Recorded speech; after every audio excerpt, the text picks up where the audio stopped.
जी प्रणाम प्रणाम। आइए हम सब अब इस समय परम पूज्य गुरु महाराज की बताई हुई साधना को करेंगे। अगर कोई नए भाई बहन बैठे हों, नए साधक बैठे हों, तो उनके लिए क्रिया बतला दी जा रही है। वैसे कभी जीवन में विचार किया कि अगर हम दो तरह के ऐसे पेड़ ले लें, जैसे आम होता है और बबूल होता है,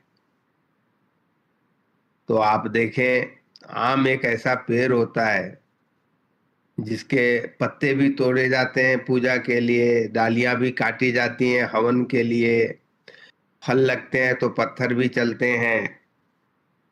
और उनको जब वो बड़ा हो जाते हैं तो उनको ना कोई पानी देता है, ना कोई खाद देता है, उनको कोई कुछ प्रदान भी नहीं करता। लेकिन जब गर्मी आती है तो उसी के नीचे बैठते हैं। तो आम सब कुछ सहता हुआ भी छाया प्रदान करता है। बबूल का पेड़ बहुत ही लंबा होता है, आम से बहुत ही बड़ा होता है। न उसके ऊपर पत्थर चलती है, न कुल्हाड़ियां चलती है, न उसके पत्ते तोड़े जाते हैं। और गर्मी में उसके छाये में कोई बैठना भी नहीं चाहता है। तो दोनों में फर्क क्या है? फर्क यही है कि आम का फल मीठा होता है। आम समर्थ गुरु के जैसे होते हैं। हम सब बातें तो बहुत बड़ी बड़ी करते हैं, पर ये कुल्हाड़ी पत्ते तोड़ना, ये है क्या?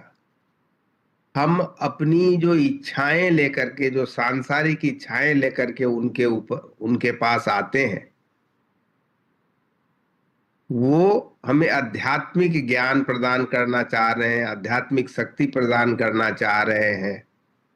पर हम उन छोटे छोटे चीजों के लिए उनको परेशान करते हैं।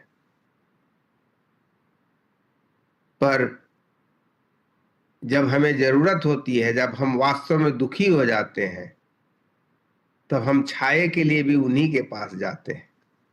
इसलिए हमें ये विचार करना चाहिए